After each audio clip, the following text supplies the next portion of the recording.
Halo teman-teman, nama saya Vincent dan selamat datang kembali di channel YouTube saya JSM Permata.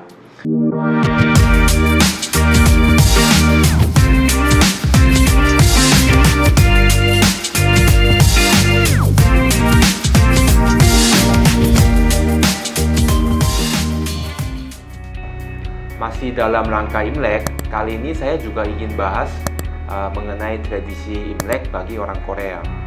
Apakah teman-teman itu tahu bahwa orang Korea juga merayakan Imlek?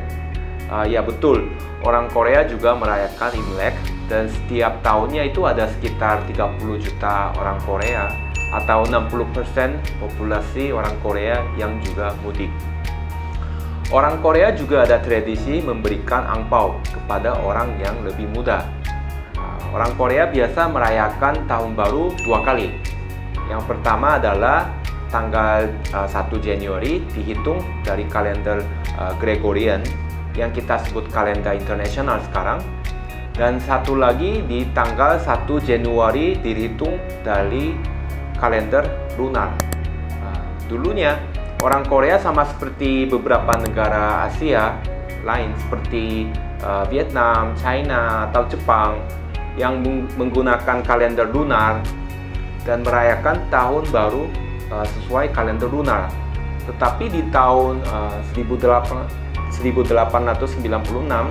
pemerintah Korea mulai menggunakan kalender Gregorian dan mengakui tanggal 1 Januari di kalender Gregorian itu sebagai hari tahun baru. Hal ini biasa terjadi karena negara-negara Asia ini mulai membuka diri terhadap negara lain. Seperti negara Jepang yang dulunya menggunakan kalender lunar juga, sejak tahun 1873 di era Meiji, mereka juga mulai merayakan tahun baru mengikuti kalender Gregorian. Tapi di Korea masih banyak banget orang yang lebih memilih untuk merayakan tahun baru sesuai kalender lunar. Jadinya pemerintah Korea menetapkan tahun baru lunar sebagai hari libur nasional. Biasanya 3 hari, H-1, hari H, dan H+1. Banyak yang mengira Imlek ini hanya dirayakan oleh warga keturunan Tionghoa. Tapi tidak, negara-negara seperti Korea, Vietnam, Malaysia, Singapura, dan beberapa negara lainnya pun merayakan Imlek. Di Korea, Imlek itu disebut sebagai Seollal. Biasanya 1 atau 2 hari Seollal, orang-orang mulai mudik dan berkumpul di rumah orang tua atau di rumah anak laki-laki yang paling besar. Malam Seollal, biasanya para wanita di rumah akan sangat sibuk karena harus menyiapkan berbagai macam makanan. Dan juga masih banyak keluarga yang masih menjalankan tradisi sembahyang kepada leluhur, Jesa kita sebut, di Seollal pagi hari. Persiapan untuk Jesa juga tidak bisa sembarangan karena semua ada artinya. Maka pilihan hidangan makanan juga sudah ditentukan. Ya, seperti di gambar ini, jadi banyak sekali hal-hal yang harus disiapkan di hari sebelumnya. Hari pagi Seollal juga tak kalah sibuknya. Keluarga yang masih melakukan ritual Jesa akan melaksanakan Jesa. Tata cara menghidangkan makanan Jesa juga ada aturan sendiri. Misalnya ikan harus ditempatkan di posisi apa, buah di mana, dan lain-lain. Setelah makan Jesa, semua sudah terhidang, maka anggota keluarga akan sembahyang kepada leluhur di depan altar dengan cara membungkuk sedalam-dalamnya sebanyak 2 kali. Ritual ini disebut chare. Kemudian alkohol akan disajikan juga di meja altar untuk para leluhur. Setelah itu ada ritual yang disebut sebe, yaitu anak-anak yang lebih muda harus memberikan hormat kepada orang yang lebih tua dengan cara membungkuk 1 kali sambil menyebutkan Sehe Bong Mani Badeuseyo, yang artinya semoga tahun baru ini membawa banyak keberuntungan kepada Anda. Orang tua yang sudah menerima hormat dari anak-anak muda kemudian sebagai gantinya akan memberikan kata-kata bijak atau doa-doa baik lainnya, sambil memberikan angpau kepada anak-anak muda tersebut. Kalau bagi warga keturunan Tionghoa, pemberian uang atau angpau ini kan menggunakan amplop berwarna merah ya. Karena itu disebutnya angpau. Ang artinya merah, pau artinya bungkusan. Tapi di Korea, amplop yang digunakan untuk diisi uang kebanyakan adalah amplop warna putih.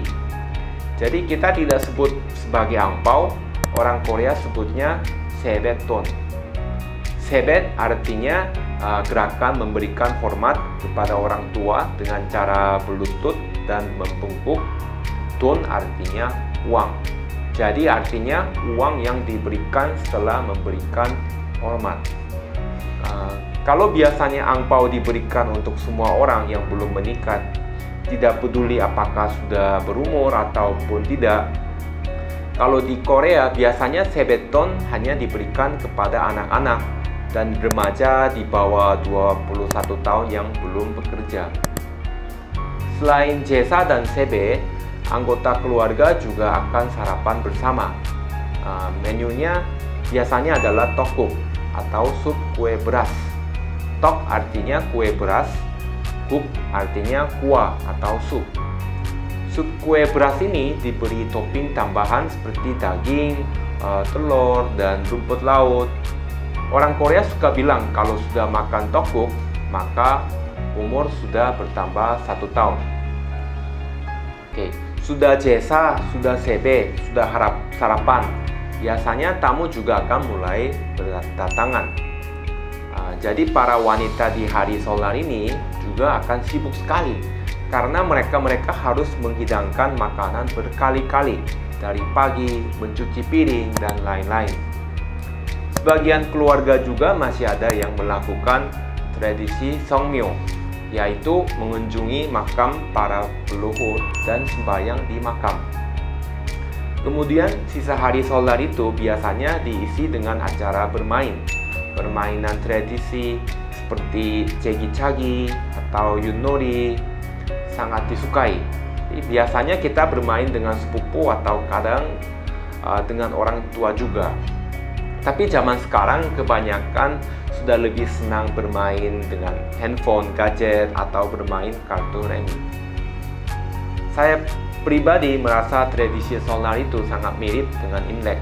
Tetapi ada satu perbedaan yang paling saya rasakan, yaitu kalau di sini saya lihat warna keturunan Tionghoa biasanya suasana Imleknya lebih intim di malam Imlek yang disebut Sacakme dalam bahasa Hokkien atau Sanshye dalam bahasa Mandarin.